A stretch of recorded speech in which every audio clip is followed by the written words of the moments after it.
नमस्कार. जगज्जैक जननी आदिशक्ती श्री तुळजा भवानी. श्री तुळजा भवानी इतकं नाव जरी घेतलं तरी संपूर्ण महाराष्ट्रीय मानसामध्ये एक अनोखं चैतन्य संचारतं. शौर्याची एक पताका आपोआपच मनामध्ये झळकायला लागते आणि अजाणतापणे उदयोस्तुचा जयघोष आपल्या ओठावरती येतो. पिढ्यानुपिढ्या आपण जगदंबिकेचा उदयोस्तू करतो, पिढ्यानुपिढ्या या जगदंबिकेचा उदोकार करतो. या अंबिकेप्रती आपले असलेले कुळाचार, रीती रिवाज सगळे काही आपण सगळेजण सारख्यापणानं साजरे करतो. पण या सगळ्या गलबल्यामध्ये एक विसरून जातो की आपण आपल्या आईची पुरती ओळखही करून घेत नाही. अर्थात यात वाईटही काही नाही.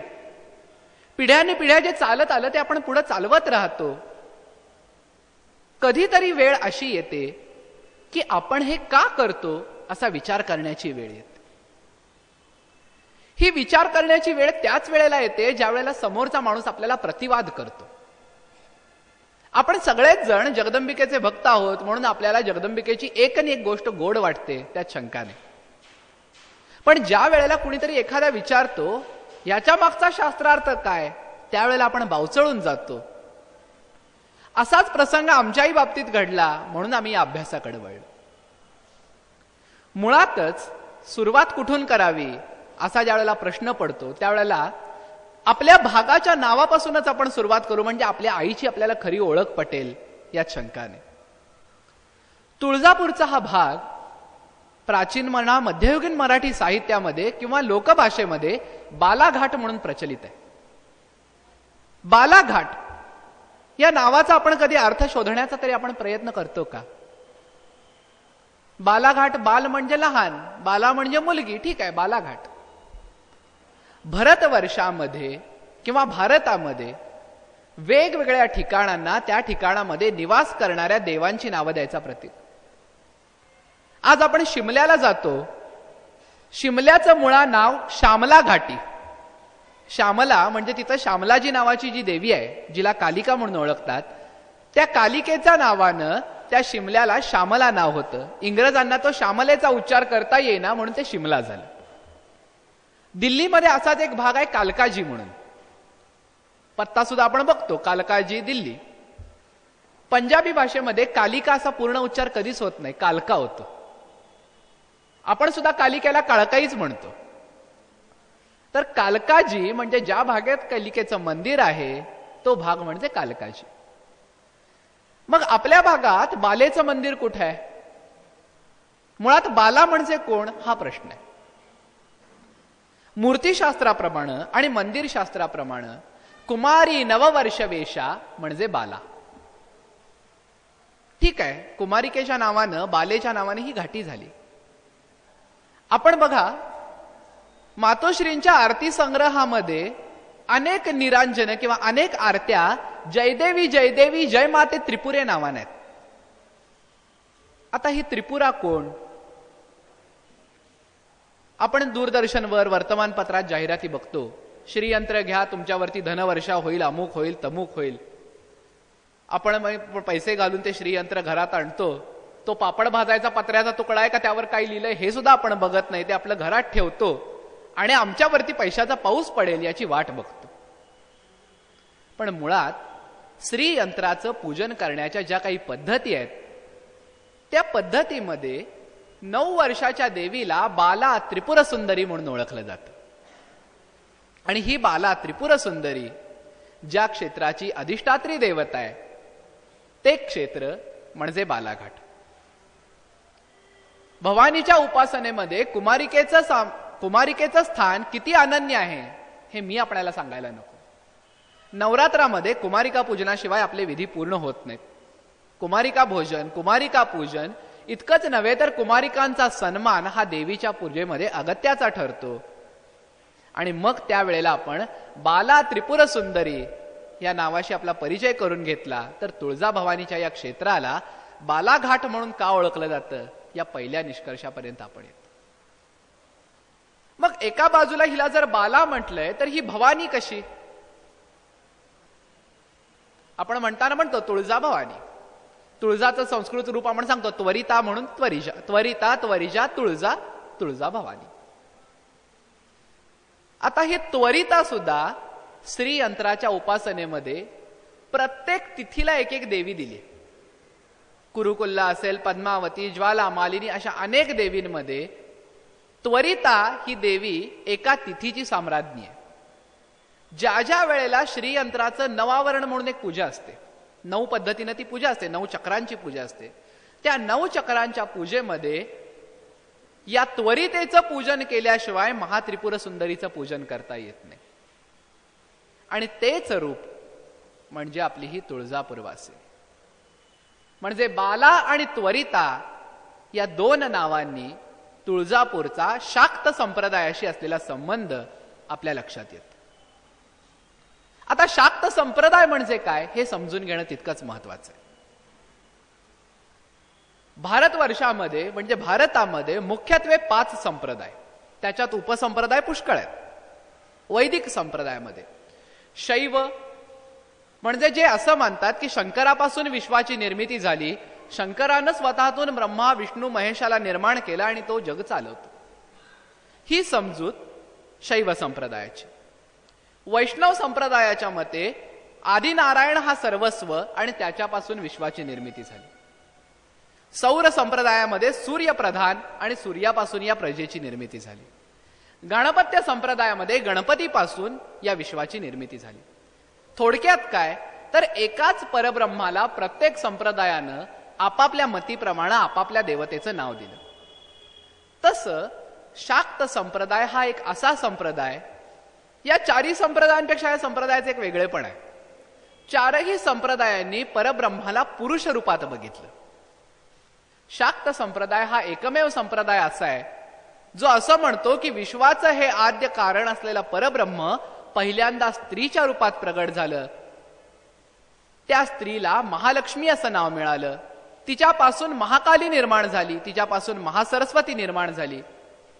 ही महालक्ष्मी, महाकाली, महासरस्वती या त्रिगुणात्मिकांचं एक स्थान म्हणजे करवीर अर्थात कोल्हापूर.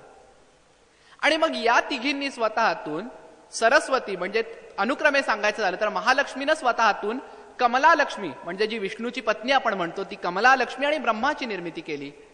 महाकालीनं स्वतःतून शंकर आणि सरस्वतीची निर्मिती केली, तर महासरस्वतीनं स्वतःतून गौरी आणि विष्णूची निर्मिती केली.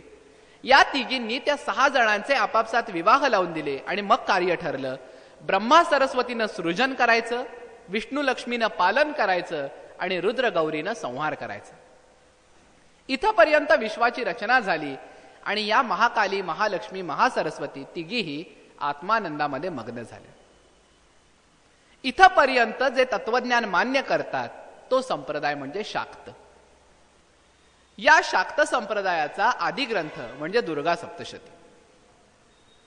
ज्या ज्या वेळेला माझ्या भक्तांवर संकट येईल त्या त्या वेळेला त्यांचा उद्धार करण्यासाठी मी प्रगट होईन अशी शाश्वती दिल्या कारणानं त्या स्वरूपांची, देवीच्या स्वरूपांची कथा म्हणजे दुर्गा सप्तशती.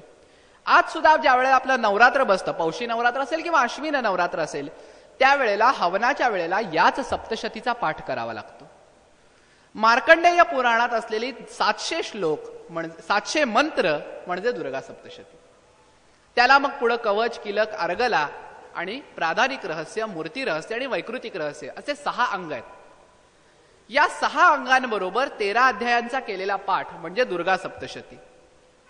या पाठाचं एकदा वाचन म्हणजे एक पाठ, 9 वेळा वाचन आणि 1 वेळा हवन म्हणजे नवचंडी, 100 वेळेला वाचन, 10 वेळेला हवन म्हणजे शतचंडी, असं सहस्त्र, आयुत म्हणजे 10,000 आणि लक्षपर्यंत जाते. हे सांगायचं कारण असं की आपल्याकडे भक्तगण येतात, मला नवचंडी करायची आहे, मला शतचंडी करायची आहे, हे ज्या वेळेला सांगतात त्यावेळेला नेमकं काय करायचंय हे आपल्या लक्षात आलं पाहिजे. तर या सगळ्यांमध्ये आपण जिच्या नावाचा शोध घेतो ती भवानी म्हणजे नेमकी कोण? ब्रह्मांड पुराणामध्ये ललिता सहस्त्रनाम आहे. त्या ललिता सहस्त्रनामामध्ये देवीची जी 1000 नाव आहेत त्यामध्ये एक नाव आहे भवानी भावना गम्या भवारण्य कुठारिका. भवानी. आणि या भवानीचं विश्लेषण करताना गोपीनाथ कविराजांसारख्या कवींनी म्हणजे विद्वानांनी लिहिलंय भवस्य स्वामिनी इति भवानी. भव हा शब्द 2 अर्थाने. भव म्हणजे जगत, जग. या अखिल जगाची स्वामिनी या नात्यानं ती भवानी.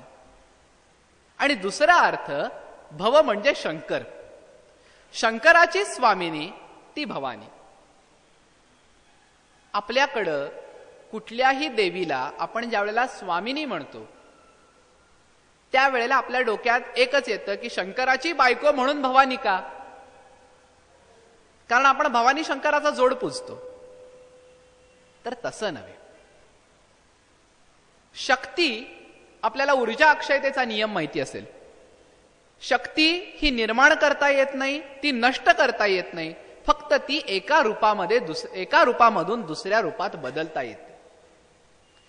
ही अनादि निर्गुण, म्हणजे अगदी नाथांच्या जोगव्यात सुद्धा जे म्हणले अनादि निर्गुण प्रगटली भवानी. म्हणजे ही निराकार पण सचेतन अशी शक्ती ज्या वेळेला आकाराला येते त्यावेळेला ती एक रूप धारण करते, त्याला आपण पार्वती म्हणतो.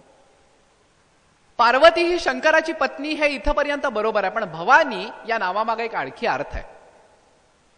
उगाचच मास्तराची बायको म्हणून मास्तरीने म्हणतात तसं भवाची बायको म्हणून भवानी नव्हे. भवाची मूर्तिमंत शक्ती म्हणजे भवानी. आता बायको आणि शक्ती याच्यामध्ये फरक काय? तर जिच्या बरोबर 7 फेरे घेऊन लग्नाचं बंधन बांधलं ती पत्नी हा धर्मन्याय आहे आणि हे कायद्यानं सुद्धा मान्य केलेलं आहे. पण शक्ती म्हणजे जी चालायला लावते, वागायला लावते ती शक्ती. शंकराचार्यांचं एक छान उदाहरण आहे. अद्वैत मताचा प्रचार करताना शंकराचार्य शारदा पीठाला म्हणजे काश्मीरला गेले होते. काश्मीर हे शारदा पीठाचं म्हणजे शाक्त मताचं एक प्रधान केंद्र. आणि शंकराचार्यांना तिथं जाऊन वाद करायचा होता तो शक्ती मताच्या प्रवर्तकांबरोबर की परब्रह्म आणि माया हे दोन्ही एकच आहेत, शक्ती नावाची वेगळी कुणी नाही. त्यावेळेला नेमकं तिथल्या हवामानामुळं शंकराचार्य स्वामींना संग्रहिणीचा त्रास व्हायला लागला आणि त्यांना अशक्तपणाला. आदी शंकराचार्यांची कथा. त्यावेळेला तिथे एक 9 वर्षाची कुमारिका आली आणि म्हणाली, आचार्य उठा, मला तुमच्याशी वाद घालायचा आहे. स्वामींनी तिच्याकडे बघितलं आणि म्हणाले, आता नको कुमारिका, नंतर या. नाही म्हणाली, आचार्य मला आत्ताच वाद घालायचा आहे. नाईलाजानी स्वामींनी उत्तर दिलं, बाई माझ्या अंगात शक्ती नाही आणि मी वाद घालू शकत नाही. झड दिवशी त्या कुमारिकेनं उत्तर दिलं, स्वामीन जर अंगात शक्ती नसताना तुम्ही वाद घालू शकत नसाल तर हे परब्रह्म विश्व तरी कसं निर्माण करेल? ही शाक्तमताची थोरवी. शंकराचा तमोगुण किंवा शंकराची संहाराची शक्ती किंवा हे विश्व चालवण्याची जी शक्ती आहे त्या शक्तीचं मूर्तिमंत रूप म्हणजे भवानी. मग मस्तकीचं शिवलिंग कशाचं प्रतीक? तर त्या शक्तीची मी स्वामिनी आहे, त्या रुद्राची मी स्वामिनी आहे हे दाखवण्यासाठी तिच्या माथ्यावरती ते शिवलिंग. आता शिवलिंग सुद्धा जोड लिंग असतं, वरती लिंगाकार आणि खाली योन्याकार. विश्वाचं सृजन पुरुष प्रकृतीच्या एकत्रीकरणातनं होतं हे सर्व मान्य आहे. आणि शंकराचं शंकरलिंग किंवा शिवलिंग हे या सृजनाचंच प्रतीक आहे. थोडक्यात काय, हे सृजन सुद्धा मी माझ्या माथ्यावरती धारण केलेलं आहे, म्हणजे मी सृजनाची देवी आहे. तुळजापूरच्या बाबतीत जर बोलायचं झालं तर अनेक प्रथा परंपरा आपल्याला इथं दिसून येतात. भवानीच्या नाव रूपानंतर आपण या प्रथा परंपरांकडे येऊया. प्रत्येक वेळेला भवानीच्या मूर्तीचा उल्लेख केल्याशिवाय आपल्याला पुढे जाता येणार नाही. मला गंमतीनं एक गोष्ट सांगायची, अर्थात आपण सगळे पुजारी मंडळी आहात आणि तुळजापूर वासी आहात म्हणून सांगतो. एक असेच भवानीचे भक्त मित्र आहेत, त्यांच्या घरी मातोश्रींची मूर्ती आहे. चांगली त्यांनी हौसेनं अगदी आपल्या मूळ मूर्तीसारखी ग्रॅनाइटची करून घेतली. ती मूर्ती त्यांच्या घरात आहे, तर त्यांनी तिला कवच करायचं तयार ठरवलं. म्हटलं का हो तुम्ही कवच का करताय? तर म्हटले, अरे ती मूर्ती मूळ मूर्ती अशीच कशी दाखवायची लोकांना, तिच्या अंगावरती फार कमी वस्त्र आहेत. म्हटलं बरोबर आहे, पण हा विषय तुमच्या डोक्यात का आला? तर म्हणले, मी तुळजापूरला गेलेलो आणि एक माणूस मूळ मूर्तीचा फोटो काढत होता, तर त्याला तिथल्या पुजाऱ्यांनी हटकलं आणि सांगितलं, तू तुझ्या आईचे असे फोटो काढशील का? अर्थात दोघांचा विषय श्रद्धेचा होता, हा भाग निराळा. पण आपण सगळेजण नित्य त्या मूर्तीजवळ राहता. विवस्त्र मूर्ती वेगळी, दिगंबर मूर्ती वेगळी आणि वस्त्राच्छिदा मूर्ती वेगळी. तुळजाभवानीची जी मूर्ती आज आपण गाभाऱ्यात पाहतो ती अष्टभुजा आहे. अष्टभुजांपैकी 6 भुजांमध्ये कसल्याही प्रकारच्या आयुधांचा संदर्भ लागत नाही. मी उगाचच असुराचं मस्तक आहे, शेंडी आहे, धनुष्य आहे, पानपात्र आहे असं म्हणणार नाही, कारण मी ती मूर्ती पाहिलेली आहे. 6 भुजांमध्ये कुठल्याही आयुधांचा संदर्भ लागत नाही. उरलेल्या 2 हातामध्ये मात्र एकात असुराचं मस्तक आणि दुसऱ्यात शूल आहे. हे सगळं बघताना एक आपण आवर्जून बघा, तिचे वक्षस्थल म्हणजे छाती ही एखाद्या कुमारिकेप्रमाणे आहे. त्यामुळं तिच्या वक्षस्थलावरती वस्त्र नाही. आणि कमरेला जर बघितलं तर 3 वळीची मेखला, मेखला म्हणजे कमरपट्टा, तो त्रिवलीचा आहे. त्रिवलीचा म्हणजे 3 साखळ्यांचा. ललिता सहस्त्रनामात या 3 साखळ्यांचा उल्लेख असा आहे, उत्पत्ती स्थिती लय हे 3ही तिनं स्वतःच्या कमरबंधासारखे बांधून ठेवलेत. आणि हा कमरपट्टा तिच्या शरीराचा तोल सावरून धरतो. या कमरपट्ट्यानं तिनं जे अंग झाकायचं ते तिनं व्यवस्थित झाकलेलं आहे. हे सगळं सांगायचं कारण असं की हे स्वरूप, आदिशक्तीचं हे स्वरूप शबरीचं आहे. शबरी म्हणजे भिल्लीण. आपल्याला माहिती आहे की शंकरासाठी बऱ्याच वेळेला पार्वतीनं भिल्लिणीचं रूप घेतलं. हे भिल्लिणीचं रूप, या भिल्लिणीच्या रूपाचा उल्लेख करण्याचं कारण असं की आपल्याकडं तुळजापुरात मुख्यतः उपासना परंपरा आहे, किंवा या मंदिराचं प्रामुख्यानं जे व्यवस्थापन मुळात पूर्वीचं होतं, आत्ताची परिस्थिती मला माहिती नाही, ते 5 मठ मिळून करतात. हे 5 मठ एका अशा उपासना परंपरेचा वारसा सांगतात जो वारसा आज आपण विसरलो. शाक्त मतामध्ये तंत्राचार आणि समयाचार अशा 2 प्रकारे पूजा करण्याची, वैदिक तंत्राचार आणि वैदिक आचार अशा 2 प्रकारे पूजा करायची पद्धत होती. वैदिकांच्या देवता या अंगावरती पूर्ण वस्त्र, अलंकार, आयुध, आभूषण यांनी सज्ज अशा. या उलट तंत्राचार्यांच्या मूर्तीमध्ये काही अनोखी वैशिष्ट्ये असतात. ती सगळी वैशिष्ट्य तुळजाभवानीच्या मूर्तीमध्ये दिसतात. देवी शबरी आहे, भिल्लीण आहे, याचा संदर्भ जुळतो तो नाथ संप्रदायाच्या शाबर मंत्रांशी. शाबर मंत्र हे वैदिक मंत्रांचं, आता वैदिक मंत्र कोणते, तर आपण ज्या वेळेला म्हणतो भद्रम कर्णय विष्णुयामदेवा वगैरे जे म्हणतो ते वैदिक मंत्र. या उलट शाबर मंत्रांची भाषा कधी हिंदी असेल, मराठी असेल, कानडी असेल, संस्कृतही असेल. शाबर मंत्र हे त्या पूर्वसुरींचे उत्स्फूर्त मंत्र असतात. त्याला अर्थार्थी महत्व नसतं. म्हणजे प्रत्येक शब्दाचा अर्थ सांगा म्हटलं तर शक्य नाही, पण त्याचा परिणाम सांगा म्हटलं तर बऱ्याच वेळेला शक्य असतं. तर अशा शाबर संप्रदायाची प्रतिनिधित्व करणारी ही मूर्ती.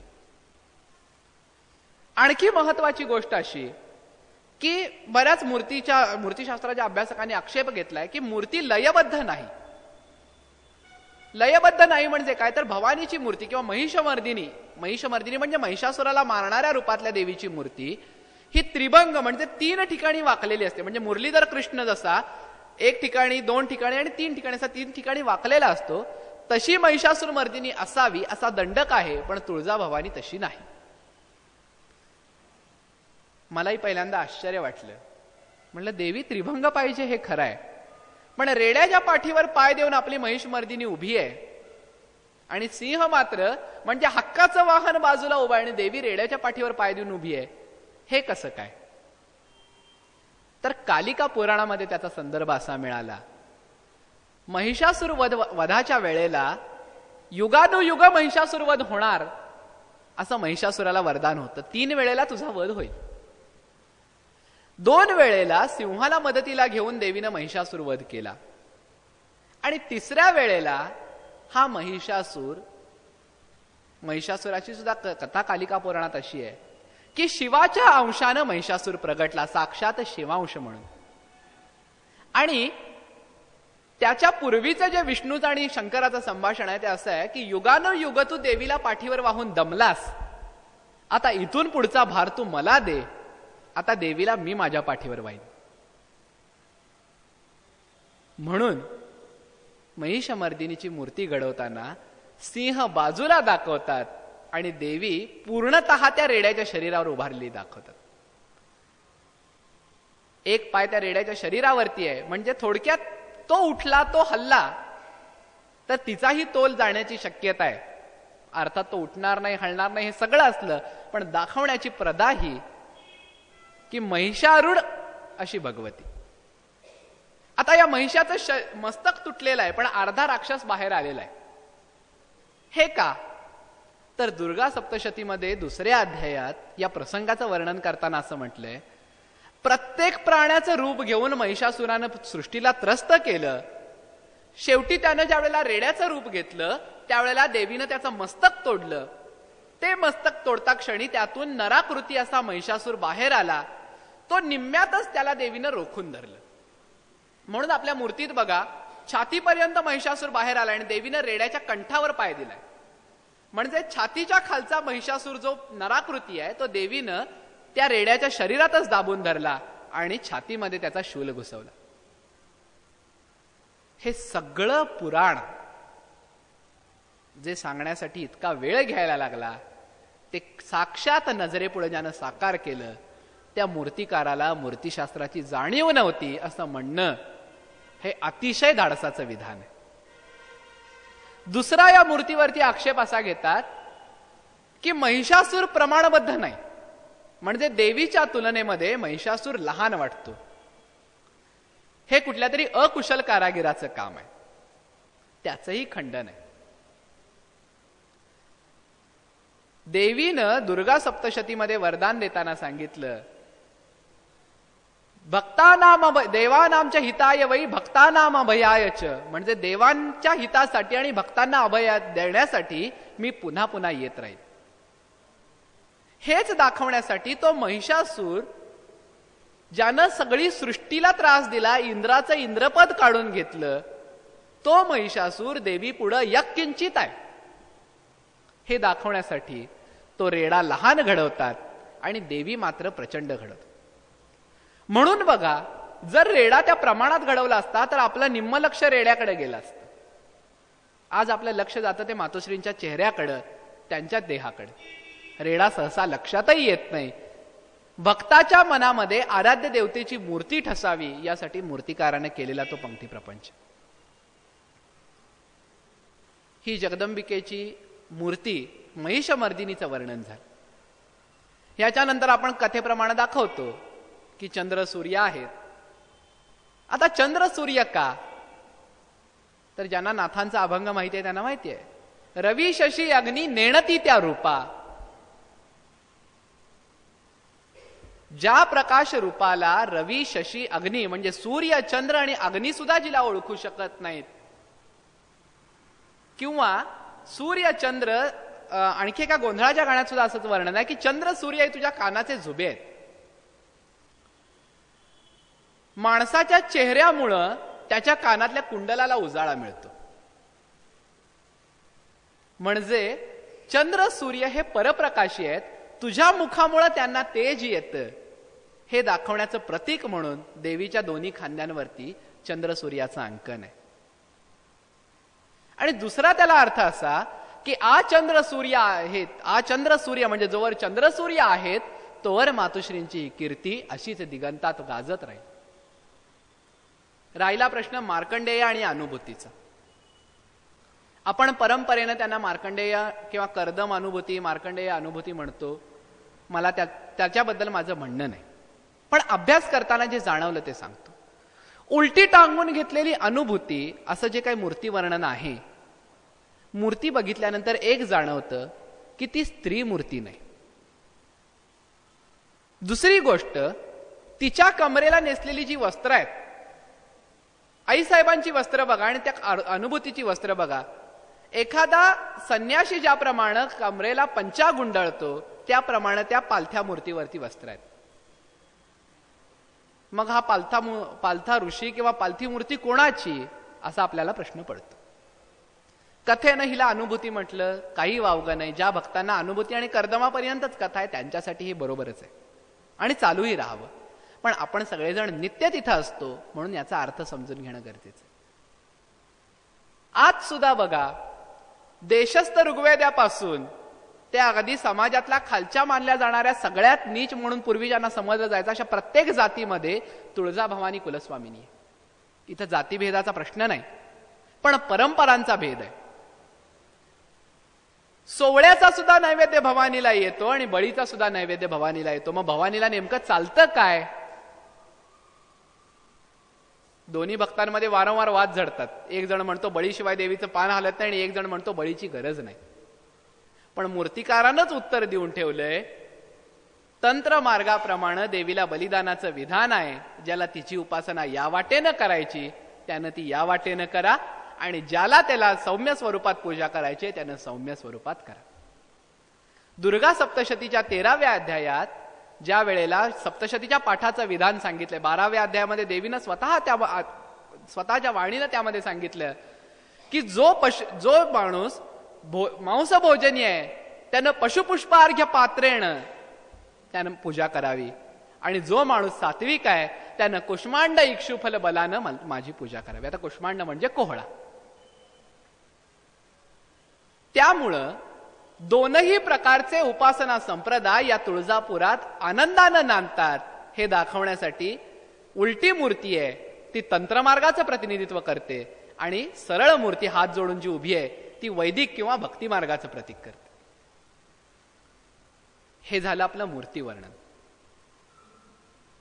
सगळ्यात कळीचा मुद्दा म्हणजे आपल्याकडे येतो, अर्थात वर्षभर कोण तुळजाभवानीचे नित्योपचार काय आहेत किती आहेत हे समजून घेण्यासाठी येत नाही. लोकांच्या डोळ्यापुढे फक्त एकच येतं आणि ते म्हणजे नवमीचा आजाबळी. नवमी आली म्हटलं की दोन्ही पद्धतीने वाद रंगायला लागतात. हा आजाबली हवा का नको, तो हवा का नको याचा निर्णय करायचा अधिकार माझा नाही, पण त्याचं मूळ काय हे सांगायचा प्रयत्न करतो. नवरात्रातली अष्टमी किंवा नवमी ही तिथी म्हणजे ज्या वेळेला महासतीचा याग झाला, म्हणजे आपण सर्वांना माहिती आहे की दक्ष प्रजापतीनं मोठा यज्ञ केला, त्या यज्ञाला माता सतीला आमंत्रण दिलं गेलं नाही. सती म्हणजे भगवती, शंकराची पहिली पत्नी. माता पित्याच्या घरी न बोलवता सुद्धा जावं असा नियम घेऊन सती माता तिथं आल्या, पण कुणीही त्यांचा आदर सत्कार केला नाही. उलट दक्ष प्रजापतीने शिवनिंदा केली म्हणून मातोश्रींनी स्वतःचं शरीर योगाग्नीत भस्म केलं. ही बातमी सदाशिवाला कळता क्षणी शंकरांनी स्वतःच्या जटेतनं वीरभद्राची निर्मिती केली. त्या वीरभद्रानं, नंदीनं, शृंगीनं आणि सगळ्या शिवगणांनी दक्ष प्रजापतीच्या यज्ञाचा विध्वंस केला. तो विध्वंस करताना वीरभद्रानं एक केलं की ज्या यज्ञात आपल्या मातापित्याचा अपमान होतो तो यज्ञच राहू नये म्हणून दक्ष प्रजापतीचं मस्तक उडवून यज्ञामध्ये टाकून दिलं. या कथेचा उत्तरार्ध असा की सतीच्या देहातून 51 शक्तिपीठ निर्माण झाल्यावर ज्या वेळेला सदाशिव शांत झाले, लोकांनी त्यांना विनंती केली की सृष्टीला प्रजापती पाहिजे, आपण प्रजापती जिवंत करा. तर दक्ष प्रजापतीला सदाशिवांनी अहंकाराचं प्रतीक म्हणून बकऱ्याचं मस्तक लावलं. म्हणून आपल्याकडं बली देताना हवन कुंड वैदिक पूर्णाहुती, एक लक्षात घ्या, आपण पूर्णाहुतीला अजाबली देत नाही. वैदिक पूर्णाहुती म्हणजे जे काय पूर्णमिदम म्हणून पिवळ्या पितांबरामध्ये लपेटलेला कोहळा, तमालपत्र, होमाच्या बाकीचं साहित्य, धने, ओटी हे सगळं सोवळ्यानं त्या होमकुंडात पडलेलं असतं आणि त्याच्यानंतर आपला आजाबली पडतो. तो पडतो त्या दक्ष प्रजापतीच्या यज्ञाचं प्रतीक म्हणून. कारण नवरात्राची अष्टमी ही कालरात्रीच्या आविर्भावाची तिथी. कालरात्री म्हणजे महाकालीच्या आविर्भावाची तिथी. त्या कारणानं नवरात्राचा आजाबली हा त्या पद्धतीची, त्या परंपरेची आठवण करून देतो. दुसरं याला जोडूनच पुढं असतं ते दसऱ्याचं सीमोल्लंघन. सीमोल्लंघनाच्या प्रसंगी भिंगारचा तेली येतो, स्वतःच्या रक्ताचा टिळा देवीला लावतो. काही जणांना हे अमानुष वाटेल, पण तंत्रशास्त्रामध्ये असे उल्लेख आहेत, जो राजा स्वतःच्या शरीराचं उडदाच्या मापा इतकं जरी रक्त देवाला अर्पण करेल त्याचं राज्य अखंड टिकेल. भिंगारचा तेली हा राजा नव्हे हे खरं आहे, पण तो स्वराज्याच्या बाहेरचाही नव्हे. तो जो प्रथा परंपरा पालन करतो तो या महाराष्ट्र भूमीसाठी करतो, तो स्वतःच्या वैयक्तिक स्वार्थाची हिताची परंपरा नव्हे. त्याच्याही पुढे जाऊन देवी जर सीमोल्लंघनाला उठत नसेल तर त्यानं शिव्या देऊन उठवाव्यात असा सुद्धा प्रघात आहे. आता आईला शिव्या देणं हे जगातल्या कुठल्याही भक्तिमार्गात बसत नाही. मग कोण कुठला साधक वर्षातनं एकदा येऊन दर्शन घेतो आणि देवीला शिव्या देतो, याच्या मागचं कारण काय? तर युद्धशास्त्रामध्ये आपण जर महाभारत वाचला असेल तर आपण सगळ्यांना माहिती आहे, कर्णाचं सारथ्य करायला शल्य बसला होता. तो शल्य वारंवार कर्णाला त्याच्या कमी दाखवून द्यायचा, त्याच्यामुळे कर्णाचा आत्मविश्वास कमी व्हायचा. याच्या उलट ज्याला कुणाला युद्ध प्रसंगी शिव्या दिल्या जातात, त्याचा अपमान केला जातो, तो माणूस तितक्याच चवताळानं तितक्याच संतापानं स्वतःची सगळी शस्त्र परजून उठतो, अशी लोकरूढी आहे. ज्याला अपमान करतो, ज्याचा अपमान होतो, तो सगळ्या सामर्थ्यानिशी तटकन उभा राहतो आणि स्वतःच्या शत्रूवरती बोलायला उठतो. महाभारतात अशीच कथा आहे. युधिष्ठिरानं अर्जुनाचा अपमान केला, कर्णाचा वध होत नाही म्हणून, आणि त्याच क्षणी अर्जुनानं त्याच्या दुसऱ्या दिवशी कर्णाचा वध केला. म्हणजे सृष्टी निर्मितीचं, सृष्टी पालनाचं आणि संहाराचं सामर्थ्य असून ही जगदंबिका श्रमनिद्रा मोहनिद्रा घेतेय.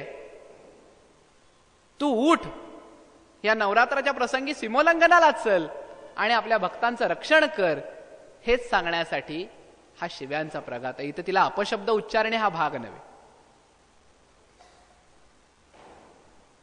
आणखी एक महत्वाचा आपला विधी म्हणजे आपले 3 जे काही निद्रा काल आहेत ते. कालिका पुराणामध्ये आपण जो नवरात्र उत्सव साजरा करतो, आपण म्हणतो की प्रतिपदा ते नवमी नवरात्र, पण खरं नवरात्र 14 दिवसाचं असतं. आपण महिने कसे मोजतो? अमावस्यांत महिने मोजतो. म्हणजे श्रावण अमावस्येपासून भाद्रपद सुरू झाला, भाद्रपद अमावस्येपासून अश्विन लागला. उत्तर भारतामध्ये पौर्णिमांत महिने मोजतात. म्हणजे उद्याच्या पौर्णिमेपासून उत्तर भारतात अश्विन सुरू होईल. त्यामुळं आपली भाद्रपद कृष्ण अष्टमी म्हणजे उत्तर भारतातली भाद्रपद अश्विन कृष्ण नवमी. कालिका पुराणात उल्लेख असा आहे, अश्विन कृष्ण नवमीच्या दिवशी देवीला सिंहासनी प्रतिष्ठापित करून अनुष्ठान सुरू करावं.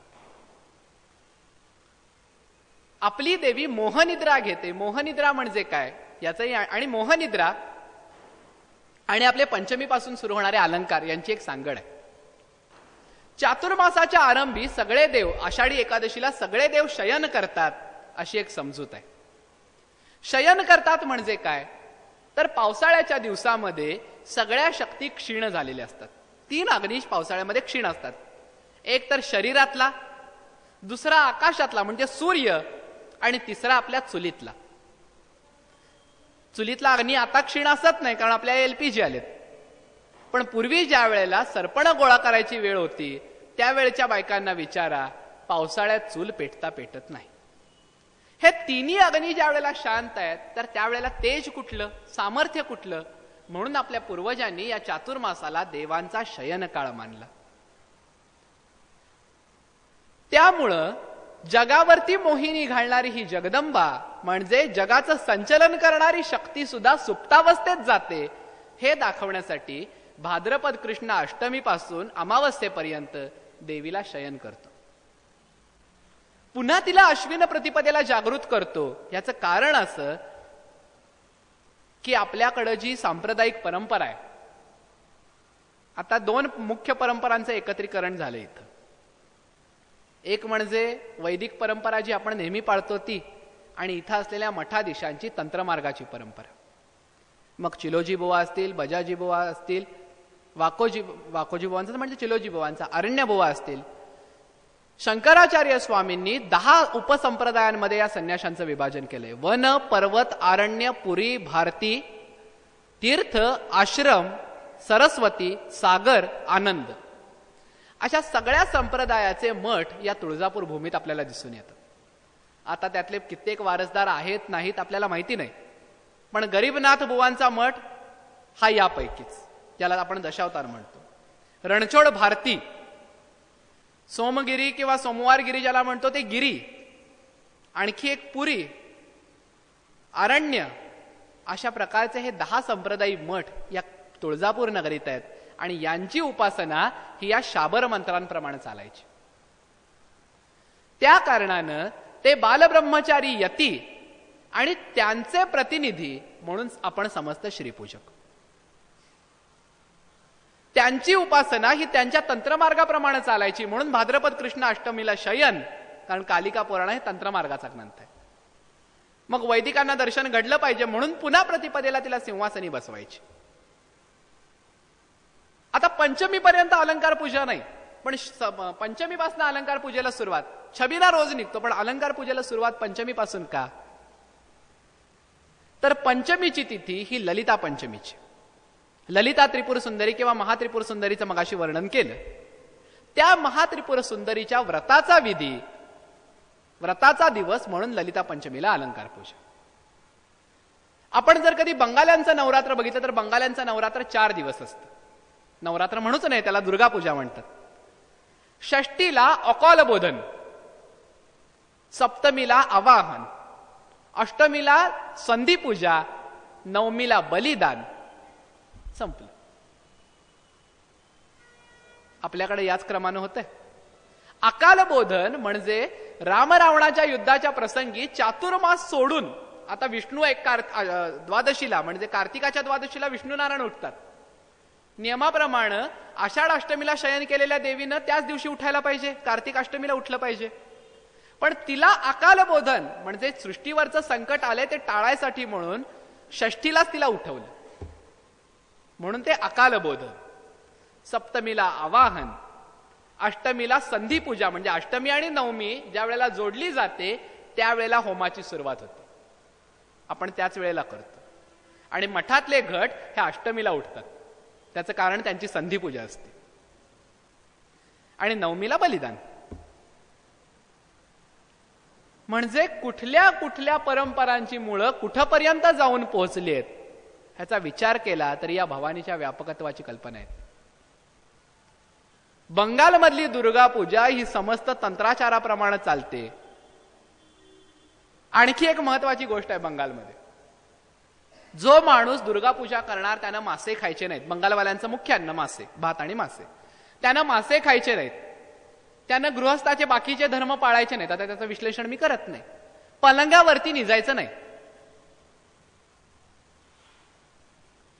आपण काय करतो वेगळं, हेच नियम आपण पाळतो. म्हणजे शाक्त तंत्राचारांच्या गुरूंची जी परंपरा इथं होती त्याच परंपरेचे अवशिष्ट म्हणजे उरलेले भाग आपण इथं पाळतो. दुसरी गमतीची बाब अशी की तुळजापूरचा एक नियम आहे की तुळजापुरात कुंभाराचं चाक, तेल्याचा घाणा चालत नाही, किंवा वराती गाडीवरनं वराती काढायची पद्धत नाही. याचं कारण काय तर पुन्हा इथंच येतो. 5 मठाधीशांची परंपरा किंवा या सगळ्या संन्याशांचा हा मठ, संन्याशांची उपासना परंपरा, इथं गृहस्थाची बाकीची कर्तव्य आली का? तेल्याचा घाणा म्हणजे तेल काढणं आलं. तेल काढणं म्हणजे बैल आला. बैल आला म्हणजे चारा आला. चारा आला म्हणजे गुराखी आला. म्हणजे संन्याशाची जी गोष्ट आहे, एका संन्याशाला म्हणतात त्याच्या लंगोटीला उंदीर लागला म्हणून त्याने एक मांजर पाळलं. मग मांजराला घालायसाठी दूध पाहिजे म्हणून कुणीतरी त्याला गाय दिली. मग गाईला घालायसाठी चारा पाहिजे म्हणून कुणीतरी शेत दिलं. शेत राखायला कुत्रं पाहिजे म्हणून कुत्रं दिलं. कुत्र्याला घालायला भाकरी पाहिजे म्हणून बायको केली. आणि बायको केली म्हणल्यावरती संसार सुरू झाला. ही सगळी चांडाची परंपरा भवानीच्या उपासनेत येऊ नये म्हणून पूर्वसुरींनी नियम केला, कुंभाराचं चाक चालणार नाही, तेल्याचा घाणा चालणार नाही, वरात काढलेली चालणार नाही. थोडक्यात काय तर तुळजापूर हे आराधनेचं सिद्धपीठ, ते आराधनेचंच राहावं. कारण जिथं भांडी मिळत नाही तिथं कुणी बाई संसार करायला येणार नाही. त्यामुळे संसाराचा प्रश्न पहिल्यांदाच निकालात निघाला. अर्थात असं म्हणाल का ही सगळी बंधनं फक्त आम्हालाच आहेत. कोल्हापूरजवळ आळते नावाचं एक गाव आहे. त्या आळत्याला धुळोबाचं देऊळ आहे. धुळोबाच्या देवळात पद्धत अशी आहे की ज्याचा वार आहे, आता धुळोबाचं देऊळ डोंगरात आहे आणि खाली गाव आहे आळते गाव, ज्याच्याकडे धुळोबाची पूजा आली आहे त्या गुरुवानं देवळात पाळणा बांधायचा आणि आंबलीला भांड ठेवायचं नाही. आता देवळात पाळणा बांधायचा नाही म्हणजे देवळात तान्हं मूल आणायचं नाही. कसलाही झोळीचा सुद्धा पाळणा चालत नाही. कारण पाळणा म्हणलं की बाळ, बाळ म्हणलं की त्याची आई, आणि आई म्हणलं की सगळा पूर्ण संसार पुन्हा तिथंच येणार. पुन्हा त्या देवस्थानाकडं धनगर लोकांची भजणूक फार, आणि त्यांच्याकडे आंबलीशिवाय कार्यक्रम नाही. त्यामुळे आंबलीला भांड म्हणलं की पुढचा सगळा स्वयंपाक आला. त्यामुळे काहीच कटकट नको म्हणून 2 सरळ नियम केले. पाळणा बांधायचा आणि आंबलीला भांड ठेवायचं नाही. म्हणजे जी आराधनेची उपासनेची स्थळ आहेत ती उपासनेचीच राहावीत म्हणून असे नियम तयार केले गेले. हे सगळं करत असताना आपण या आपल्या परंपरांविषयी जाणून घेताना आणखी एक महत्वाचा भाग, की काही घराण्यांमध्ये अग्निसंस्काराशिवाय दफन, ज्याला आता उर्दू शब्द आहे दफन, पण भूमीचा संस्कार केला जातो. भूमीमध्ये अंत्यसंस्कार केले जातात. अमंगल वाटेल विषय, पण त्याचं कारण आहे. आपण सगळेजण आपले गुरु म्हणून कुणाचं नाव सांगता? तुकोजी बुवांचं. महंत तुकोजी बुवा. महंत तुकोजी बुवा हे संन्यास धर्मी. संन्याशाला अग्निसंस्कार नाही. त्याचं एकतर शव गंगेत प्रवाहित करावं किंवा भूमीमध्ये निक्षेपित करावं.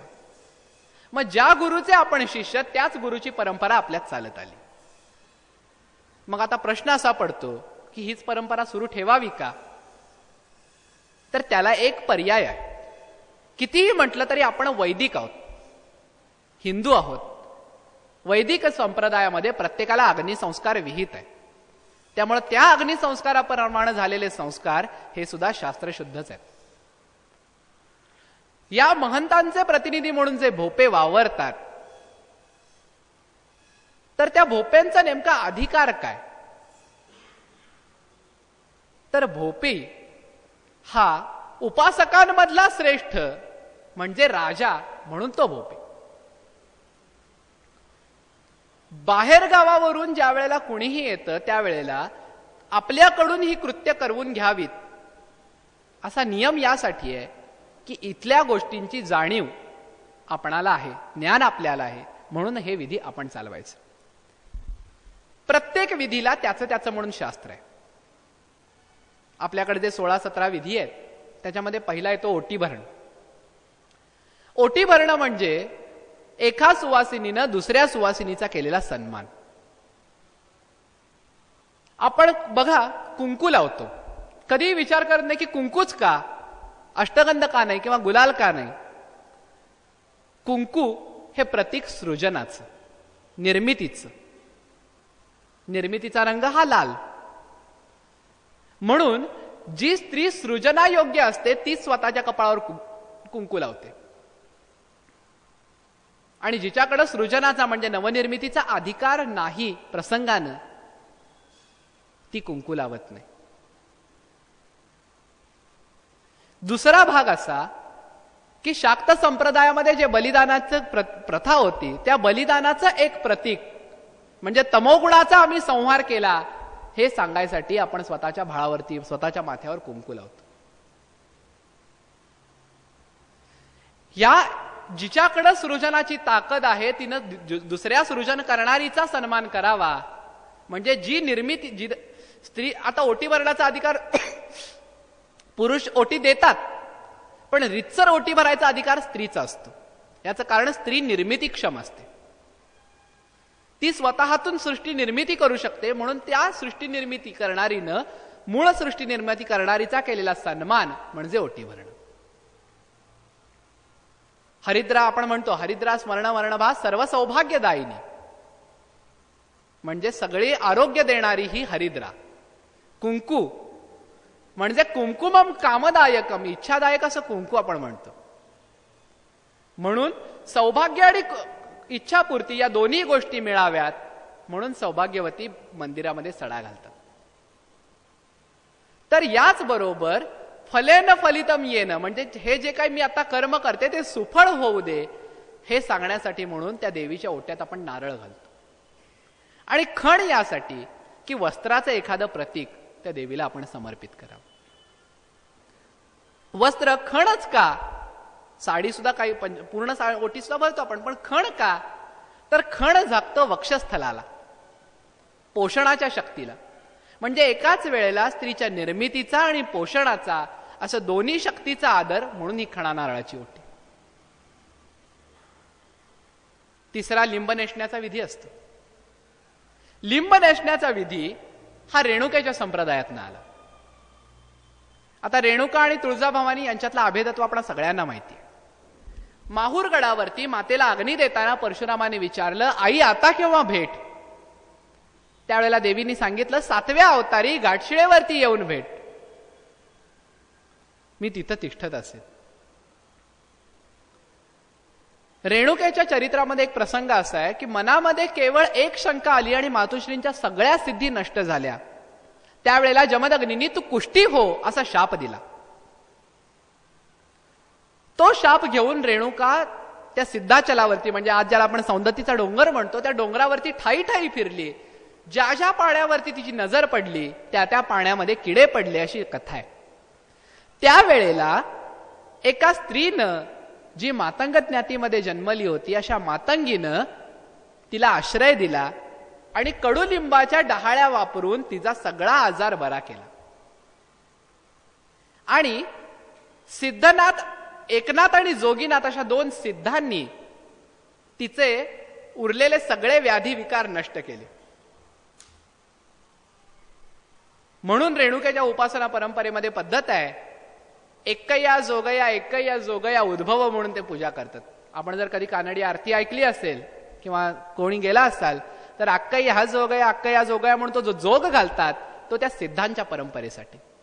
आणि त्याच वेळेला त्या सिद्धांनी रेणुकेला सांगितलं की हातामध्ये वेताची परडी घे, 5 घरं भिक्षा माग, त्या भिक्षेचे 5 भाग कर, एक देवाचा, एक गायीचा, एक अतिथीचा, एक गुरुचा आणि 5वा तुझा.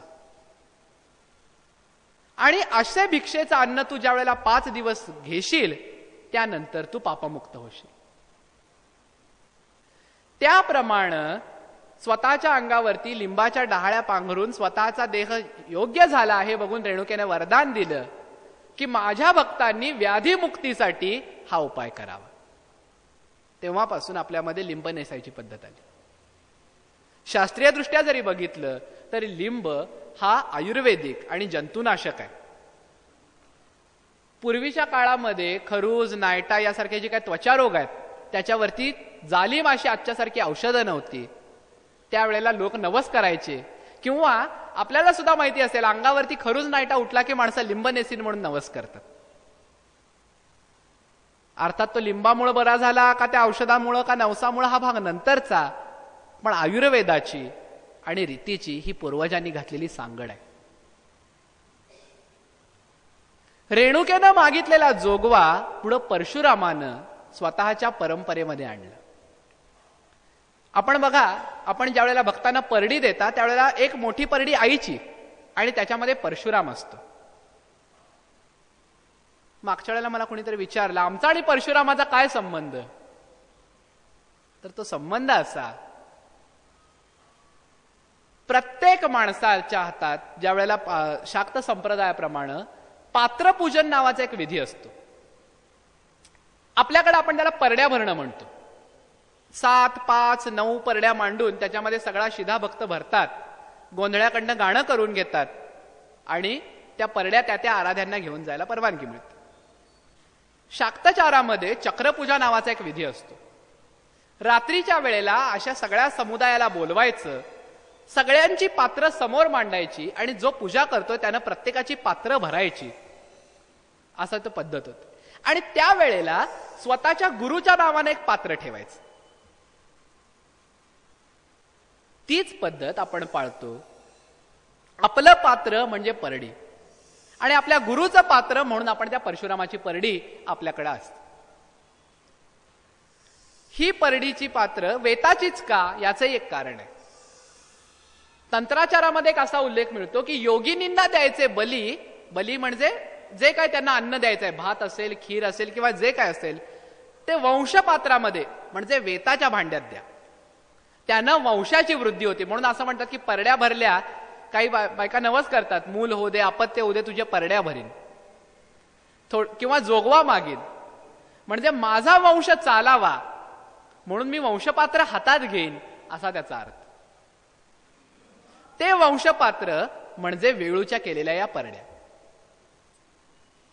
आता परडी बरोबर आवर्जून येते ती माळ. आपण मोठ्या कवड्यांची माळ घालतो, पण आईसाहेबांच्या गळ्यामध्ये बारीक अशा करड्या कवड्यांची माळ आहे. मगाशी सांगितलं त्याप्रमाणे देवीच्या उपासना परंपरेत कुमारिकेचं स्थान मोठं आहे. कुमारिका म्हणजे जी सृजनक्षम नाही, पण भविष्यात जिच्यात सृजनेची ताकद येईल अशी व्यक्ती. तिचा सन्मान त्या भविष्यातल्या सृजन शक्तीसाठी करावा म्हणून तंत्रात त्याला संज्ञा आहे अक्षत योनी. म्हणजे करड्या कवड्या एकमेकीला जुळलेल्या असतात. या उलट आपल्या मोठ्या कवड्या त्याच्यामध्ये मोठी फट असते. या अक्षत योनी कवडीची प्रतीक, अक्षत योनी प्रतीक म्हणून करड्या कवड्या. आता त्या करड्या कवड्यांचं माप सुद्धा गमतीनं बघा. 9 वर्षाच्या कुमारिकेच्या करंगळी एवढ्या त्या कवड्या असतात. आणि कवडीचं एक वैशिष्ट्य आहे, कवडी शेजारी जर पारा ठेवला तर काही न सांगता तो पारा उडून त्या कवडीमध्ये जाऊन बसतो. कवडी हे सृजनाचं प्रतीक, तर पारा हे शिवाच्या वीर्याचं प्रतीक. म्हणजे शिवशक्त्यैक्य एकाकार हे जे आपण म्हणतो ते आपसूक जी वस्तू दाखवते ती म्हणजे कवडी. आणि अशा जगदंबिकेचा आम्ही सन्मान करतो हे दाखवण्यासाठी गळ्यामध्ये कवड्याची माळ. त्याला दुसरा अर्थ असा आहे की कवडी हे विनिमयाचं सगळ्यात पहिलं साधन. जगात पहिले सगळे व्यवहार कवड्यांच्या जोरावरती व्हायचे. नंतर नंतर कवडीला अतिशय क्षुल्लक मूल आलं. आपण सरळ बोलताना म्हणतो त्याला मी कवडीची किंमत देत नाही. हे वाक्य बोलताना एक विसरतो की आपण गळ्यामध्ये कवड्याची माळ घातलेली असते. ही माळ आपण यासाठी घालतो, हा जो देह जगदंबिके तुझ्या ठाई अर्पण केलाय त्याला माझ्या लेखी कवडीची किंमत नाही. पण आपण त्या देहासाठी मात्र सगळं काही करतो आणि इतरांना मात्र विसरून जातो. ही जगदंबिकेची भक्ताची भावना. छत्रपतींच्या गळ्यात सुद्धा कवड्याची माळ असते. अजूनही करवीर छत्रपतींकडं ज्या ज्या वेळेला शिवछत्रपतींची मूर्ती बाहेर पडते, करवीरला एक छान रिवाज आहे. कुठलाही छत्रपती भवानीचे असतील किंवा इतर संस्थांचा कुठलाही रिवाज स्वतःचा म्हणून पाळत नाही. श्रीमंत शाहू महाराज छत्रपतींबरोबर प्रत्येक वेळेला एक शिवाजी महाराजांची मूर्ती असते. त्या मूर्तीच्या गळ्यात ही कवड्यांची माळ आहे. त्या शिवछत्रपतीचे प्रतिनिधी म्हणून आम्ही हा सोहळा करतो असं महाराजांनी सांगितलेलं असतं. महाराजांनी करड्या कवड्यांची माळ केव्हा घातली याचा एक उल्लेख मिळतो. अफजल खानाचं पारिपत्य झाल्यानंतर महाराजांनी भवानीच्या ज्या मूर्ती घडवून आणल्या त्यावरती त्रिवेणी गंडकीची म्हणजे गंडकी नदीचा जो त्रिवेणी संगम नेपाळमध्ये आहे तिथून गंडकी शिळा आणली आणि तिची मूर्ती घडवली. ती प्रतापगडावर प्रतिष्ठापित करते वेळेला तिचं भोपेपण कोणीतरी घ्यायचं असतं. त्यावेळेला ते भोपेपण महाराजांनी स्वतःकडे घेतलं. स्वतःच्या गळ्यात कवड्याची माळ घातली आणि पोत घेतला आणि सांगितलं, मराठ्यांच्या राज्याची, या स्वराज्याच्या राज्याची राणी ही जगदंबिका, तिचा राजा हा तिचा भोपी आहे, तिचा भोपी आहे. ह्याचं कारण असं म्हणून बघा, उदयपूरच्या असतील, राजस्थानातल्या प्रत्येक राजानं स्वतःसाठी रंगमहाल बांधले. प्रजेचा कितपत विचार केला आहे तिथल्या तिथल्या गोष्टीवरती आहे.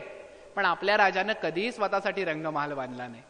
याचं कारण, जो स्वतःला जगदंबिकेचा भोपा म्हणवतो तो कशासाठी स्वतःला रंगमहाल बांधेल? तो उपभोग शून्य स्वामी म्हणूनच राज्य करणार, हीच भावना आणि याच भावनेनं आपलं स्वराज्य तगलं. आणखी एक आपल्याकडे कुळाचार आहे तो म्हणजे भद. एका डेऱ्याच्या आकाराच्या भांड्यामध्ये तांदूळ घालतात, त्याच्यावर एक कणकेचा दिवा ठेवतात. याचं मूळ जर ऐकलं तर हसू येईल. आता इथं फक्त भद डोक्यावर घेऊन चालतात. कोल्हापूरकडे त्या विधीला घुगुळ नाव आहे. आणि जो दिवा लावतात तो मोठाच्या मोठा अग्नी पेटवायचा असतो आणि तो घुगुळ नाचवायचा असतो. आपण बंगाली लोकांना कधी धुनूची नाचवताना बघितले का नाही माहित नाही. अष्टमीला डेऱ्याच्या आकाराचंच भांड असतं, ते हातात घेऊन धूप घालायचं आणि गोल फिरवत नाचायचं असतं. हा विधी कधीचा, तर ज्या अष्टमीला सती दाक्षायणीचा देह पडला आणि शंकर कोपात बसले, आपण युद्ध जिंकलो या आनंदामध्ये वीरभद्र, भैरव, नंदी, शृंगी सगळ्यांनी जवळच्या मातीच्या भांड्यामध्ये यज्ञाचे जे घट होते ते घट उलटे फोडले, त्याच्यात होमाचे यज्ञाचे निखारे भरले आणि त्या सगळ्यांनी जे आनंद नृत्य केलं ते म्हणजे भद. आणि जे दक्ष प्रजापतीच्या वाटणीला आलं ते आमच्या वाट्याला येऊ नये म्हणून शुभ कार्य झालं की आपण भद काढतो. या अशा अनेक रिवाजांनी आपण समृद्धपणाने हे सगळं आचार करतो. पंचामृती पूजा म्हणजे देवीची अभिषेकाची पूजा असते. एखाद्या पाहुण्याला आपण ज्याप्रमाणे घरी बोलवतो त्याप्रमाणे त्या देवीचा आदर सत्कार करणं. आपण गेलो की काही नसतं, आपल्याला वाटतं दही दूध घातलं, पंचामृत झालं, संपलं. पण षोडशोपचार पूजा हा त्याचा खरा भाग. देवीला आवाहन करायचं, पाय धुवायला पाणी द्यायचं, हातावरती पाणी घालायचं. अशा रीतीनं स्नानापासून शृंगारापर्यंतचे सगळे उपचार करायचे. ही षोडशोपचार पूजा. आता आपण प्रतिनिधी म्हणून प्रत्येक भक्ताकडनं दूध दही घेतो आणि नंतर जे आपण करतो ती षोडशोपचाराची पूर्तता. देवीच्या उपासना परंपरेमध्ये नवदुर्गांचं सुद्धा स्थान. या नवदुर्गा म्हणजे देवीच्या परिवार देवता. तसे अष्टभैरव आहेत. सगळ्यात महत्वाचा विधी म्हणजे काळभैरवाची भेंडोळी. इतर कुठल्याही ठिकाणी असा अलौकिक विधी असत नाही, पण तुळजापुरात तो आहे. याचं कारणही सांगतो. मगाशी सांगितलं त्याप्रमाणे चातुर्मासात सगळे अग्नी थंड असतात. त्यावेळेला जास्तीचा अग्नी पेटवून जो काही उत्साह आणायचा त्याच्यासाठी दिवाळीच्या रात्री अग्निक्रीडा करावी असं धूमावतीच्या तंत्रात लिहिलंय. धूमावती म्हणजे सगळे अग्नी मंद झाल्यानंतर शक्तीचं क्षीण झालेलं स्वरूप. तिचं मूर्तीवर्णन असं आहे: म्हातारी, विस्कटलेले केस, फाटलेली वस्त्र, मोडकं सूप आणि कावळ्याचा झेंडा.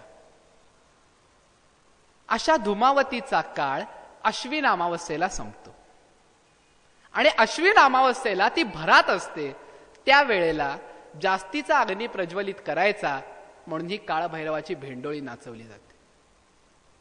अश्विन अमावस्येच्या रात्री म्हणजे दिवाळीच्या रात्री धूमावती जायला निघते आणि कमला म्हणजे लक्ष्मी यायला लागते. शेतीच्या शास्त्राप्रमाणे हे पावसाळ्याचे कोंदट दिवस दिवाळीच्या दिवसात संपतात आणि सुगी सुरू होते. त्या दोन्हीची संधी म्हणजे जोड तिथी. अलक्ष्मी जाणार आणि लक्ष्मी येणार हे तेज आपल्याला सहन होण्यासारखं नाही. हे तेज सहन तोच करू शकतो जो त्या तत्वज्ञानाला पूर्णता जाणतो.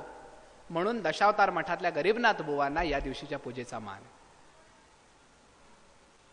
अलक्ष्मी निघाली आणि लक्ष्मी येते म्हणजे अलक्ष्मीला निरोप देणं आणि लक्ष्मीचं स्वागत त्यांनी करायचं.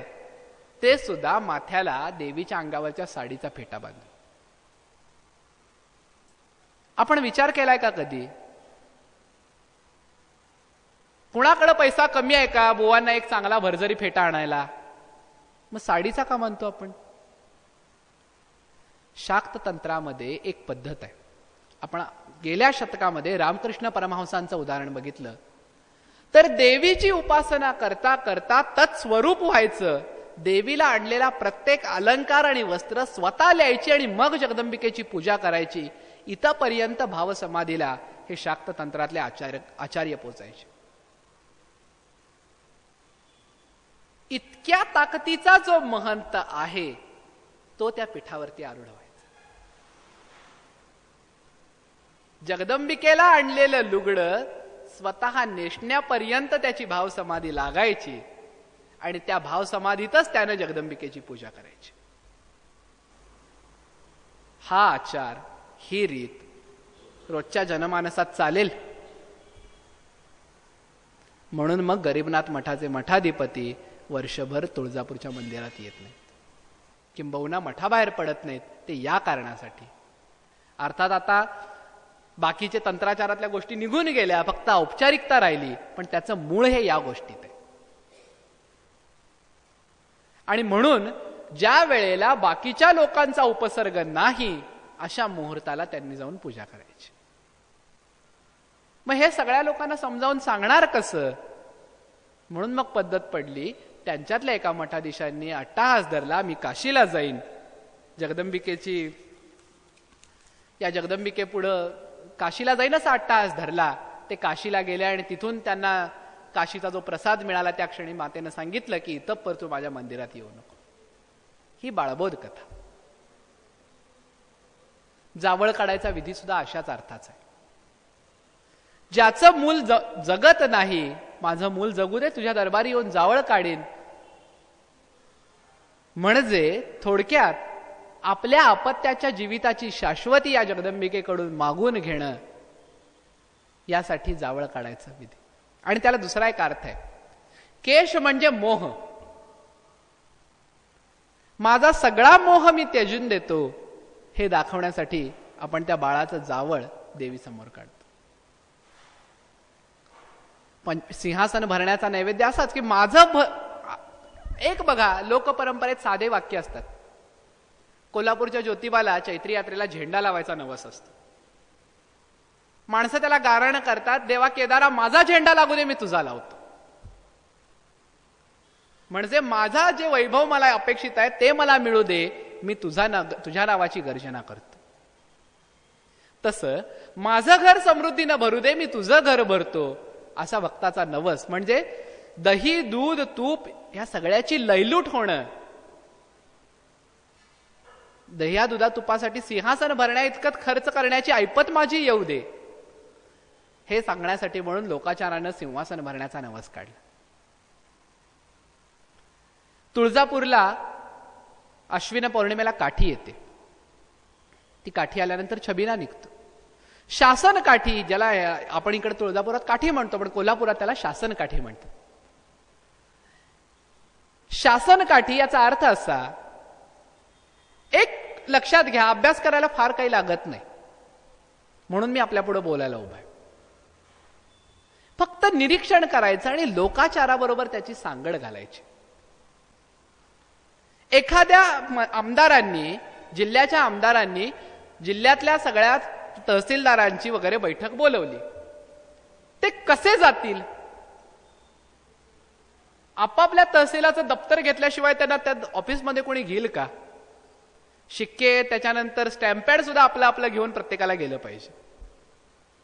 म्हणजे स्वतःच्या अधिकाराची निदर्शक अशी सगळी चिन्ह, आणि शिवाय आम्ही तुमच्या आज्ञा पाळतो हे दाखवायसाठी फायलींचा गठ्ठा, असं सगळं घेऊन त्यांना त्या आमदारापुढे जावं लागतं.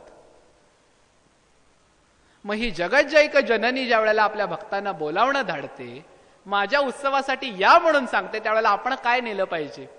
म्हणून मग हे भक्त तिच्या नावाचा तो ध्वज, छत्र, चामर, अब्दागिऱ्या सगळं घेऊन मिरवत तिच्या दाराला येतात की आम्ही तुझी सत्ता मान्य करतो, आम्ही तुझ्या सत्तेखाली राहतो. साध्या सोप्या आचारांनी, साध्या सोप्या परंपरांनी या भवानीचे आचार, उपचार सगळे काही तितक्याच संपन्नपणानं पार पडतात. राहिला एक विधी. आपल्याला सगळ्यांना सांगितलं, मोहनिद्रेचं कारण सांगितलं.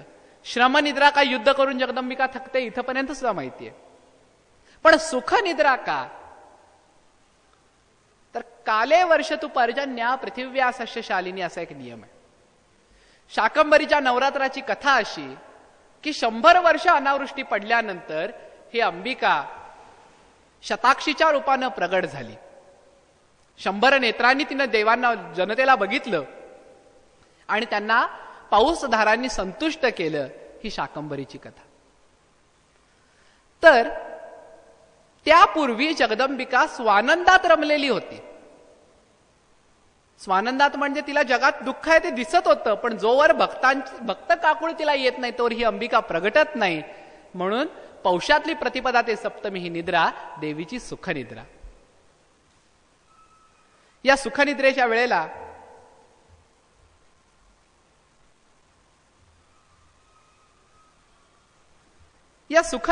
वेळेला किंवा श्रमनिद्रेच्या वेळेला, मोहनिद्रेच्या वेळेला 6 बळी होतात. म्हणजे देवी सिंहासनावरून उठून पलंगावरती जाताना आणि पलंगावरून सिंहासनावरती येताना. हे बली का दिले जातात तर त्याचंही एक प्रघात आहे.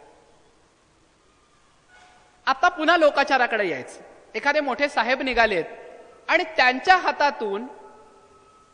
हातातल्या फाईल मधली सगळी कागद अस्ताव्यस्त पसरले, तर सगळ्यांदा पहिल्यांदा ते वेचायला कोण धावेल? त्यांच्याबरोबरचे सचिव, शिपाई जे कोण असतील ते सगळेजण ते कागद गोळा करायला धावणार. बरं, तुम्ही साहेबांना भेटायला निघाला की सगळ्यात पहिल्यांदा तुम्हाला कोण अडवणार? हेच लोक अडवतात. तसं या आदिशक्तीच्या सिंहासनाची, तिच्या मूर्तीची रक्षा करण्याचा भार पूर्वापार काही शक्तींवरती आहे. त्या शक्ती तिथं उपस्थित असताना आपण त्या मूर्तीला हात घालायला गेलो तर शक्य आहे का? मग त्या शक्तींना देवीपासून बाजूला करायसाठी म्हणून अजाबली दिला जातो. त्या बलीचा रक्ताचा थेंब देवीच्या चरणाला लावतात. त्याचं कारण काय तर तो मग तिचा प्रसाद होतो आणि तिचा प्रसाद घेण्यासाठी एक गण बाजूला होतात. त्या क्षणी ती मूर्ती उचलायची आणि सिंहासनाकडे आणायची. पलंगावरून निघताना हेच. हे अजून सुद्धा मी सुद्धा पाळतो. कशा पद्धतीनं तेही सांगतो. गणपती बसवता वेळेला आमच्याकडे एक पद्धत आहे.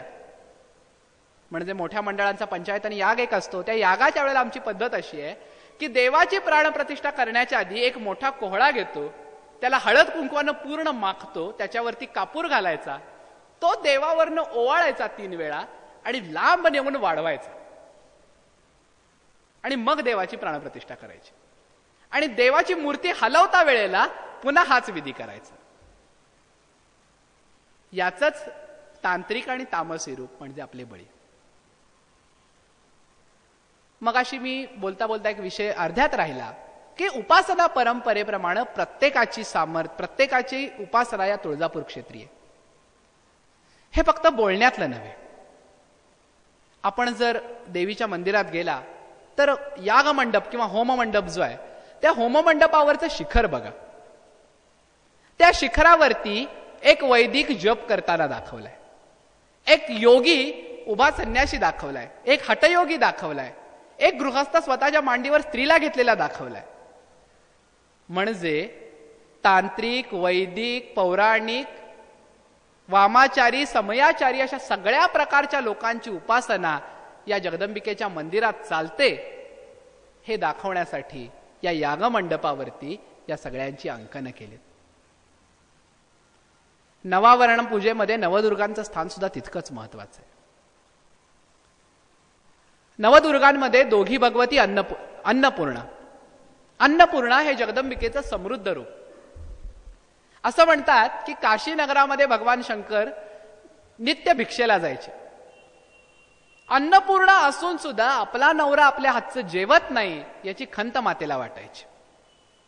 मग नारदांनी तिला सांगितलं, सगळ्या काशी नगरीची चूल बंद कर.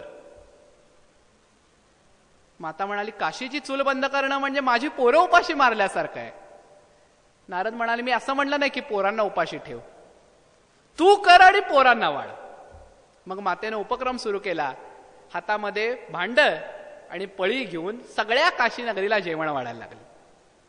आणि कुठेही भिक्षा मिळेना म्हणून सदाशिव स्वतः तिच्या दारात भिक्षांदाही माते कृपावलंबन करी म्हणून उभा राहिला. त्या 2 स्वरूपाची मूर्ती आपल्याकडं नवदुर्गांमध्ये, या 2 स्वरूपाची मूर्ती आपल्याला या अन्नपूर्णेची 2 मठांमध्ये आपल्याला बघायला मिळते. त्यानंतर यमाई. यमाई अगदी शेवटी येते, पण रेणुका, यमाई ही एकाच शक्तीची 2 नावं. रामवरदायिनी म्हणजे ज्या रूपामध्ये जगदंबिकेनं रामचंद्राला दर्शन दिलं आणि बोध केला ते रूप म्हणजे रामवरदायिनी. यमाई असं म्हणतात की ये माई अशी रामचंद्रानं हाक मारली म्हणून तिला यमाई म्हणतात. केदार विजयामध्ये मात्र दुसरी कथा आहे. औंधासूर मर्दनाच्या वेळेला देव ज्योतिबाला असुर आवरेना, औंधासूर आवरेना, त्यावेळेला याचा अंत रेणुकेच्या हातून आहे हे जाणून केदारानं आपल्या गुरुमातेला ये माई अशी हाक मारली. म्हणून ती औंधवासिनी यमाई. रेणुका काय, भवानी काय आणि यमाई काय, तिन्ही स्वरूप एकाच आदिशक्तीची. म्हणून नवदुर्गामध्ये यमाईचं स्थान महत्वाचं. भगवती म्हणजे त्रिपुरा सुंदरीच्या ज्या स्वरूपांचं वर्णन केलं त्याच्यामध्ये भगवती म्हणजे ऐश्वर्य सम्राज्ञी म्हणून जिला ओळखलं जातं, ऐश्वर्याची देवता, ती भगवती. हिंगलाज भगवती म्हणजे सतीची जी 51 पीठाची मगाशी कथा सांगितली, सतीच्या देहाचे विष्णू नारायणांनी 51 भाग केले. जिथं जिथं पण तिथं जे जे शरीर पडलं, जे जे भाग पडला, तिथं तिथं एक एक शक्तिपीठ निर्माण झालं. त्यातल्या ब्रह्मरंध्राचं शक्तिपीठ बलुचिस्तानमध्ये जे आहे ती हिंगलाज भगवती, ती गरीबनाथ बुवांच्या मठामध्ये. यमाई, रेणुका, भगवती, अन्नपूर्णेची ही 2 स्थानं. अशा पद्धतीने या भगवतीच्या या नवदुर्गांची स्वरूप आणि सगळे शेवटी सगळ्यात महत्वाचा उल्लेख येतो तो मातंगीचा. मगाशी रेणुकेच्या कथेमध्ये एक मातंगीचा उल्लेख केला आणि भवानी महात्म्यात मात्र किंवा तुळजापूर महात्म्यामध्ये मातंगीचा उल्लेख असा आहे की भवानीच्या शरीरातून मतंगासुराच्या वधासाठी प्रगट झालेली देवी. मातंगी म्हणजे मतंग ऋषीची आराध्य देवता. तिनं मतंग ऋषीला लोकसंगीताचं ज्ञान दिलं. म्हणून असं म्हणतात की मातंगाच्या कुळामध्ये हलगी, घुमक, सुती, चौंडक ही जी काही लोकसंगीतातली वाद्य आहेत त्यांचं नाद परंपरेनं चालत आलं. तर ही मातंगी म्हणजे कोण, तर साक्षात सरस्वती. ती कशी, तर आपणा सगळ्यांना कार्तिकेयाच्या आणि गणेशाच्या शर्यतीची गोष्ट माहिती आहे, किंवा हरिहराची परीक्षा, हरी आणि ब्रह्माची परीक्षा सदाशिवाने घेतलेली माहिती आहे. त्यावेळेला धेनूनं खोटी साक्ष दिली. धेनू म्हणजे साक्षात सरस्वती. तिनं खोटी साक्ष दिली म्हणून नीच कुळात जन्माला येशील असा शाप तिला दिला.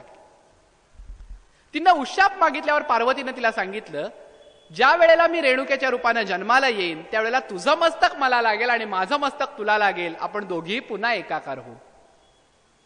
म्हणून सौंदतीमध्ये किंवा रेणुकेच्या उपासनेमध्ये रेणुकेच्या उजव्या हाताला या मातंगीचं स्थान आहे. परशुरामाने ज्या वेळेला रेणुकेचं मस्तक उडवलं त्यावेळेला तिचं मस्तक चिंचणीला जाऊन पडलं मायाकाच्या मंदिरामध्ये, आणि म्हणून मातंगीचं मस्तक जोडून रेणुकेला जिवंत केलं आणि रेणुकेचं मस्तक जोडून मातंगीला जिवंत केलं.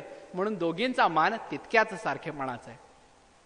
मातृ अंगी म्हणजे मातेच्या अंगातून निर्माण झालेली शक्ती म्हणून ती मातंगी. आणि ज्या श्रीयंत्राचा मगाशी उल्लेख केला त्या श्रीयंत्राच्या परंपरेत मंत्रिणी श्यामला अंबा म्हणून या मातंगीचा उल्लेख आहे. म्हणजे देवीची मंत्रिणी म्हणून ही मातंगी. त्याचबरोबर मातंगीच्याच डाव्या बाजूला दरवाजाच्या उजव्या बाजूला उजव्या सोंडेचा गणपती आहे. उजव्या सोंडेचा गणपती हा योगमार्गाचं प्रतीक. मूलाधारामध्ये असलेली कुंडलिनी जशी 3.5 वेटोळ्यात असते तशी याची सोंड वळलेली असते आणि म्हणून उजव्या सोंडेच्या गणपतीला योगीजनांचं दैवत म्हणतात. म्हणून या वाटेवरती चालणाऱ्या माणसाच्या हातनं झालेल्या चुका त्याला सहन होत नाहीत. शुचितेचं सोहळं ओळं त्यासाठी पाळावं लागतं की योगी माणसानं स्फटिकासारखं निर्मळ असावं. ते निर्मळ पण ज्याला झेपत नाही तो म्हणतो उजव्या सोंडेचा गणपती कडक. म्हणजे ज्याला महागणपती म्हणावं आणि महासरस्वती म्हणावं अशी दोघेही जण या जगदंबिकेचे द्वारपाल आहेत. याच्यावरून मूळ गाभाऱ्यामध्ये काय तेज विराजमान आहे याची कल्पना केलेली बरी. नवदुर्गांबरोबर असलेले अष्टभैरव हे यंत्रार्चनामध्ये महत्वाचं स्थान घेतात. भैरवांची जी नावं आहेत ती सुद्धा गमतीची आहेत. काळ भैरव म्हणजे ज्या वेळेला सदाशिव ब्रह्मदेवाचा गर्वापहरणासाठी प्रगट झाला ते स्वरूप. बाळ भैरव म्हणजे महाकालीला करुणा यावी म्हणून शंकराने घेतलेलं बालरूप. रक्ती भैरव ज्याला म्हणतो तो रक्त भैरव नावाचा भैरव आहे. टोळ भैरव म्हणजे उन्मत्त भैरव. टोळ भैरव आपण म्हणतो की कधी कुणाचं ऐकत नाही किंवा जो उन्हाळक्या करतो त्याला आपण टोळ भैरव म्हणतो. तसा उन्मत्त भैरव म्हणजे ज्याला कशाची हे भान नाही, कशाची शुद्ध नाही असा उन्मत्त योगी म्हणजे हा टोळ भैरव. कोकणात याला पिसो रवळनाथ म्हणतात. पिसो म्हणजे वेडा.